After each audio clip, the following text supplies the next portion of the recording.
Grammar के इस session में बहुत ही इम्पोर्टेंट टॉपिक मॉडल्स करने जा रहे हैं।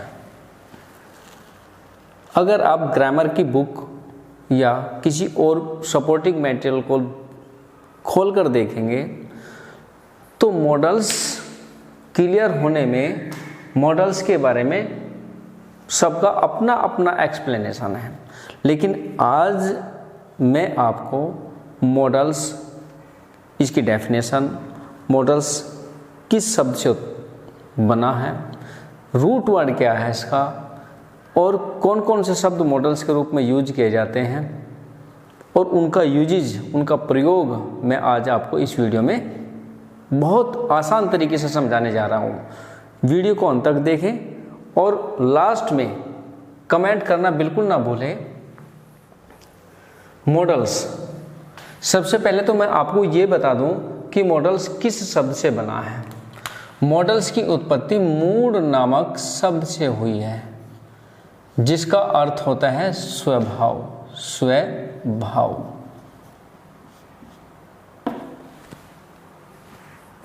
अक्सर हम इस शब्द को सुनते भी हैं और ये शब्द अक्सर प्रयोग भी किया जाता है। अगर कुछ भी बात हो जाए, कह दिया जाता है कि मेरा मूड खराब मत कर, या अक्सर सुना भी होगा कि आज मेरा मूड बहुत अच्छा है। इट मीन्स मूड का मतलब हो गया स्वभाव। तो मॉडल्स क्या है? मॉडल्स वे शब्द हैं जो कर्ता के स्वभाव के बारे में बताते हैं। अर्थात हम इसकी डेफिनेशन अगर लिखें, वे शब्द, हिंदी में बता रहा हूं मैं पहले, जो कर्ता के स्वभाव को व्यक्त करते हैं,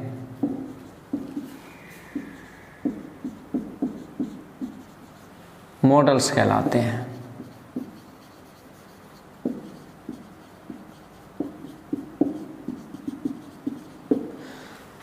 वे शब्द जो कर्ता के स्वभाव को व्यक्त करते हैं, कर्ता के स्वभाव को दर्शाते हैं, मॉडल्स कहलाते हैं। अब मॉडल्स कौन कौन से होते हैं, मॉडल्स किस रूप में प्रयोग किए जाते हैं, ये चीजें अब मैं आपको बताने जा रहा हूं। मॉडल्स कैन की सेकंड फॉर्म होती है कुड, मे की सेकंड फॉर्म होती है माइट, विल की सेकंड फॉर्म होती है वुड, शैल का जो सेकंड फॉर्म होता है वो होता है शुड, आगे आता है must, need, dare, used to, ought to,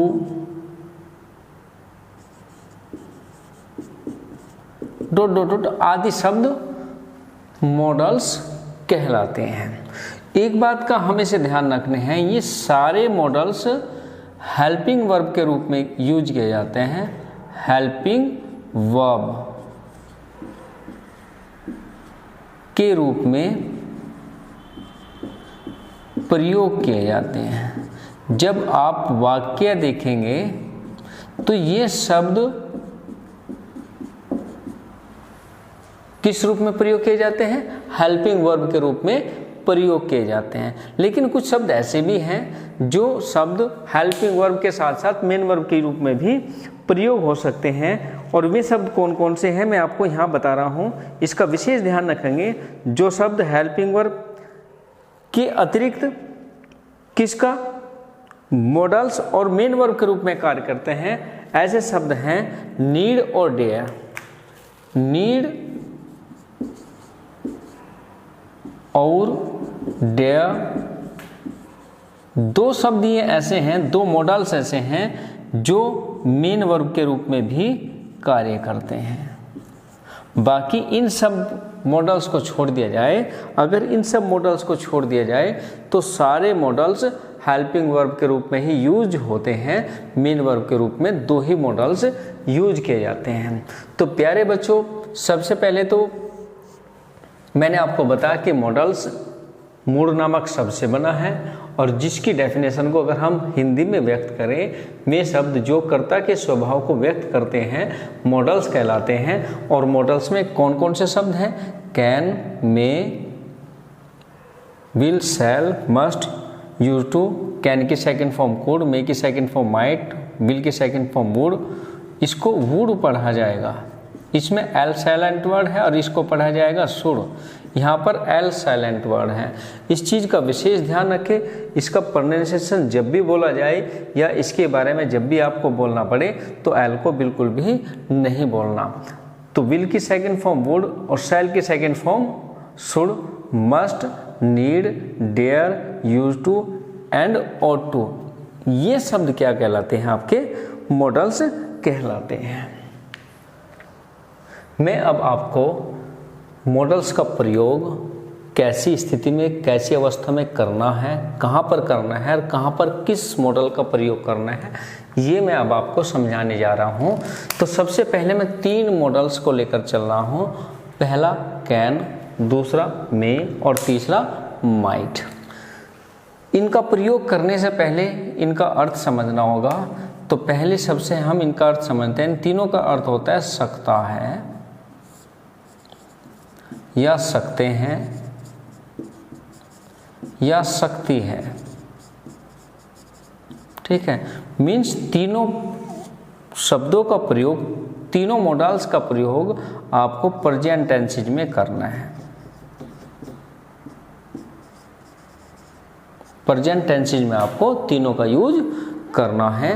अब देखिए कितना आसान है, इन तीनों का प्रयोग कितना आसान है।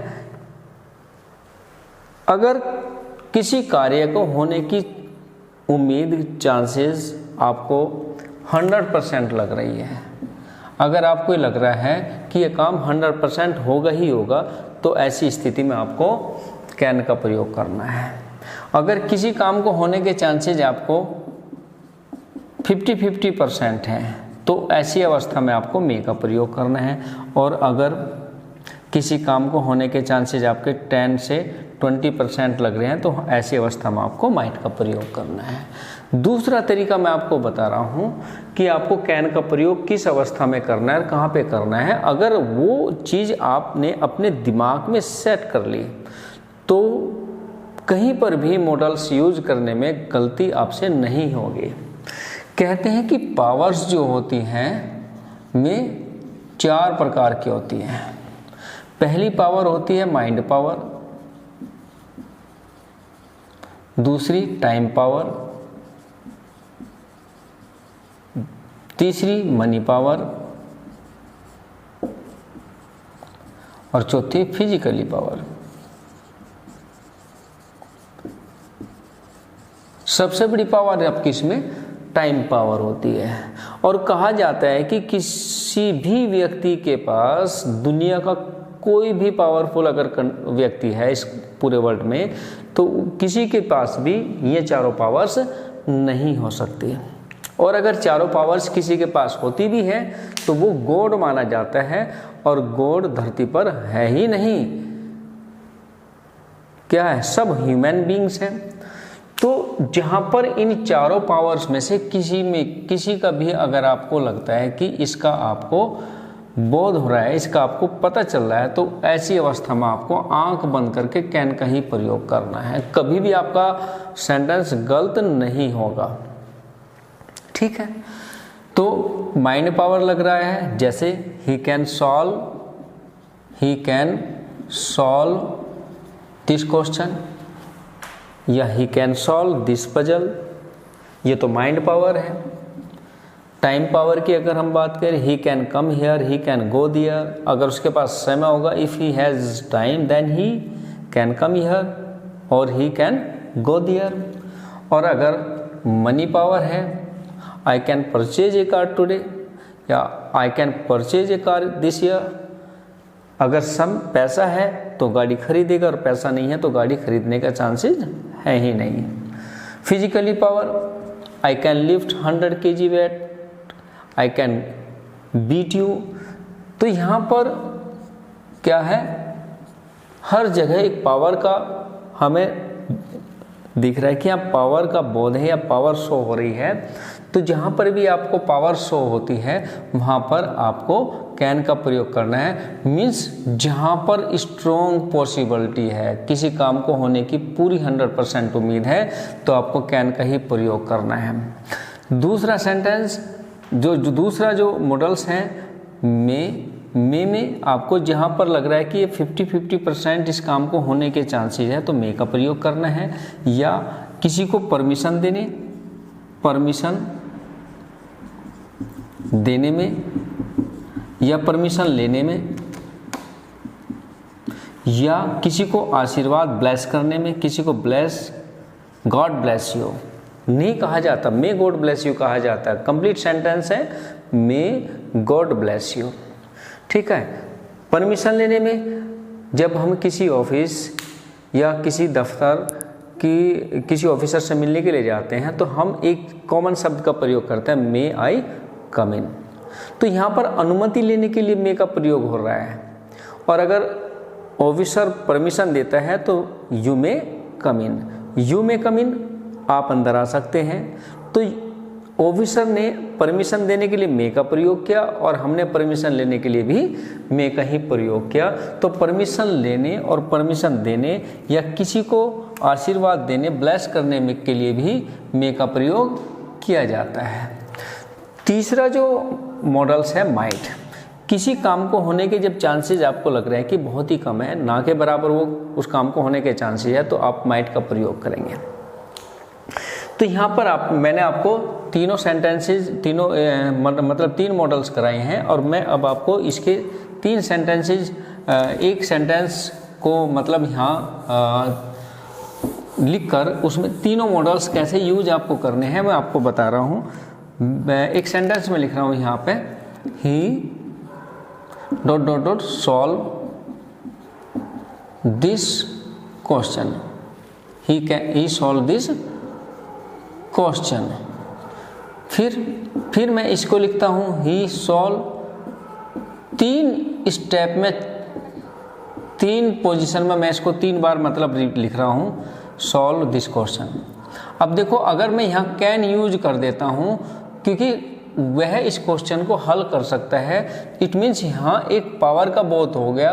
क्या हो गया कि वो 100% इस क्वेश्चन को सोल्व कर ही देगा क्योंकि उसके पास माइंड पावर है, इसलिए उसने 100% उम्मीद दिखाई कि वह इस क्वेश्चन को सोल्व कर सकते हैं। लेकिन अगर यहाँ यूज कर दें ही मे सॉल्व दिस क्वेश्चन, तो मे का यूज करते के साथ ही यहाँ पर उम्मीद 50-50% लग रही है कि वह इस क्वेश्चन को सोल्व कर भी सकता है और नहीं भी कर सकता है।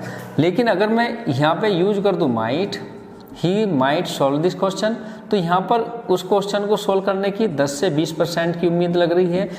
यहाँ पर क्या लग रहा है, अलग अलग सेंटेंस अलग अलग स्थिति दर्शा रहा है, अलग अलग स्थिति दिखा रहा है। इस सेंटेंस में हमें स्ट्रॉन्ग पॉसिबिलिटी लग रही है, इस क्वेश्चन में हमें 50-50% पॉसिबिलिटी लग रही है, इस क्वेश्चन में हमें 10 से 20% पॉसिबिलिटी मीन्स यहाँ पर पूरी उम्मीद है कि प्रश्न हल हो गया, यहाँ पर कम उम्मीद है और यहाँ पर ना के बराबर उम्मीद है। लेकिन अगर हम ग्रामर के हिसाब से देखा जाए, ग्रामर के हिसाब से तीनों सेंटेंसेस ठीक हैं, लेकिन मीन्स और भाव यह आपको देखना है कि सब्जेक्ट का भाव क्या, सब्जेक्ट क्या दर्शाता है। इस तरह से आपको कैन, मे और माइट का प्रयोग करना है। Use of should, must and ought to. सबसे पहले तो आपको इसका मीनिंग समझना होगा कि तीनों का मीनिंग होता क्या है। सबसे पहले तो मैं आपको ये बता देना चाहता हूँ कि तीनों का मीनिंग एक ही जैसा होता है। तीनों का मीनिंग होता है चाहिए, तीनों का मीनिंग चाहिए होता है। और तीनों वर्ड्स, तीनों मॉडल्स आपको कहाँ प्रयोग करने हैं? तीनों मॉडल्स सलाह देने के लिए प्रयोग किए जाते हैं। अब सलाह भी किस तरह की होती है मैं आपको यहाँ पर बता देना चाहता हूँ कि सलाह एक तो फॉर्मेलिटी होती है जो आप किसी को भी सलाह दे सकते हैं। आजकल देखा भी गया है कि सलाह देने का तो एक ट्रेंड सा बना हुआ है। सलाह कोई भी किसी को भी दे सकता है, लेकिन अगर कोई भी किसी को भी सलाह दे रहा है तो वह सलाह किस तरह की मानी जाती है, वो होती है फॉर्मेलिटी। और उस तरह की सलाह देने के लिए हम शुड का प्रयोग करते हैं। किसी को भी आप कोई भी सलाह अगर दे रहे हैं, ये अलग बात है कि वो आपकी सलाह को मान रहा है या नहीं मान रहा है, वो आपकी बात को फॉलो कर रहा है नहीं कर रहा है, ये अलग बात है। लेकिन आप एडवाइज कर सकते हैं, और ऐसी एडवाइज जहाँ पर सिर्फ फॉर्मेलिटी पूरी होती है वहाँ पर आपको शुड का प्रयोग करना है। जैसे बहुत सारे एग्जाम्पल्स यहाँ पर हो सकते हैं, तुम्हें पढ़ना चाहिए, तुम्हें खेलना चाहिए, तुम्हें पढ़ना चाहिए, तुम्हें खेलना चाहिए, बहुत सारे ऐसे एग्जाम्पल्स होते हैं। यही यहाँ पर मैं बता रहा हूँ, तुम्हें की इंग्लिश बनाएंगे यू, और इसके बाद आ जाता है शुड, और क्या पढ़ने की बात कहता है रीड, यू शुड रीड। तो यहाँ पर बहुत सारे एग्जाम्पल्स आप ले सकते हैं, you should play, you should go there, you should eat, you should smoke. और अगर निगेटिव है तो हम करेंगे, यहाँ पर निगेटिव अगर सेंटेंस देता है, तुम्हें धूम्रपान नहीं करना चाहिए, तो यहाँ पर निगेटिव बता रहा है, यहाँ पर किसी काम को मना कर रहा है। तो यहाँ पर क्या आ जाएगा, जब भी किसी सेंटेंस का आप निगेटिव बनाते हो तो हेल्पिंग वर्ब के तुरंत बाद में ही नॉट लगा दो, तो वो निगेटिव बन जाता है। तो तुम्हें क्या इंग्लिश बनाएंगे, यहाँ यू, और फिर लिखेंगे शुड, फिर लिखेंगे नॉट, और क्या कह रहा है, धूम्रपान करना उसको कहता है smoke, you should not smoke. तो यहाँ पर अगर निगेटिव है तो शुड के बाद नॉट ले जाएंगे, और अगर पॉजिटिव है तो नॉट का प्रयोग नहीं किया जाता।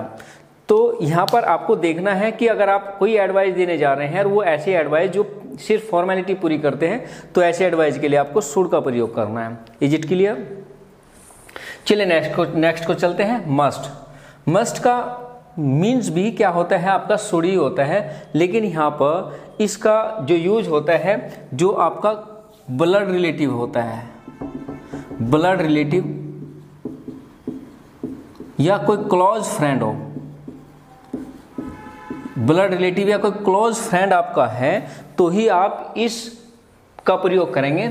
जैसे मैं कहता हूँ यहाँ पर यही सेंटेंस है, तुम्हें पढ़ना चाहिए, तो इसको हम ऐसे भी तो लिख सकते हैं, तुम्हें जरूर पढ़ना चाहिए, तुम्हें जरूर, एक और कह सकते हैं या अवश्य, तुम्हें जरूर या अवश्य पढ़ना चाहिए। तो यहाँ पर अगर ऐसी कंडीशन आ जाती है जहाँ पर आप किसी ब्लड रिलेटिव या किसी क्लोज फ्रेंड को एडवाइस दे रहे हैं, तो ऐसी स्थिति में आपको प्रयोग करना है मस्ट का।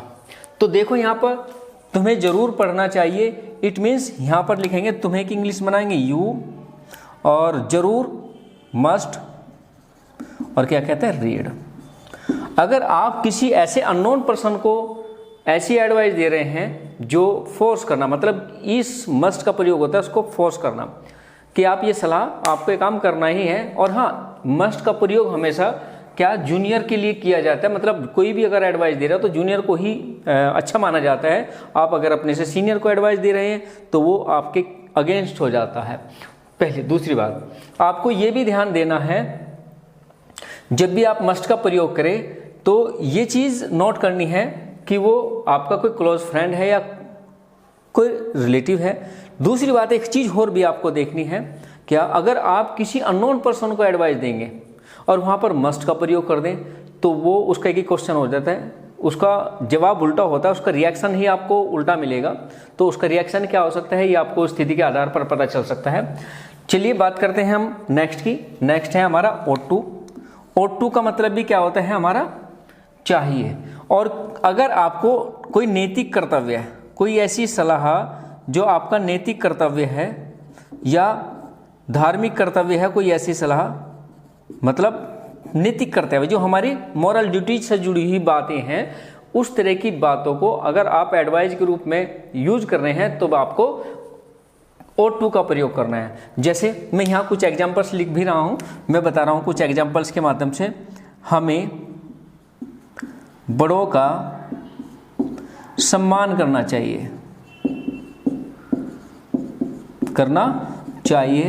या और भी बहुत सारे, वैसे हमें देश की सेवा करनी चाहिए, या हमें गुरुजनों का आदर्श, गुरुजनों का क्या सम्मान करना चाहिए, या और भी बहुत सारे एग्जाम्पल्स होते हैं, भगवान की पूजा करनी, ऐसे बहुत सारे हमारी सेंटेंस हो सकते हैं जो हमारी मोरल ड्यूटी से जुड़े हुए हों। तो इसको जब हम ट्रांसलेट करते हैं, हमें की इंग्लिश बनाएंगे हम वी और उसके बाद लिख देंगे ought to, और क्या करनी चाहिए, सम्मान करने को कहते हैं रेस्पेक्ट। किसकी, हमें बड़ों का सम्मान करना चाहिए, रेस्पेक्ट, और किसको, बड़ों का, elders. We ought to respect elders, हमें बड़ों का सम्मान करना चाहिए। तो यहाँ पर प्यारे बच्चों आपने देखा है कि शुड का प्रयोग करना है आपको सिर्फ एडवाइज करने के लिए, एडवाइस देने के लिए, ऐसी एडवाइस जो अगला जो आपका बंदा है, कोई भी आपका जिसको आप एडवाइस देने जा रहे हो, वो आपकी बात को माने या ना माने, लेकिन आपको सिर्फ एडवाइस देनी है, फॉर्मेलिटी पूरी कर लेनी है। मस्ट का प्रयोग आपको तब करना है जब कोई आप जो एडवाइस दे रहे हैं वो कोई आपका रिलेटिव हो या कोई क्लोज फ्रेंड हो, तब हम मस्ट का प्रयोग वहाँ ऐसी स्थिति में करेंगे।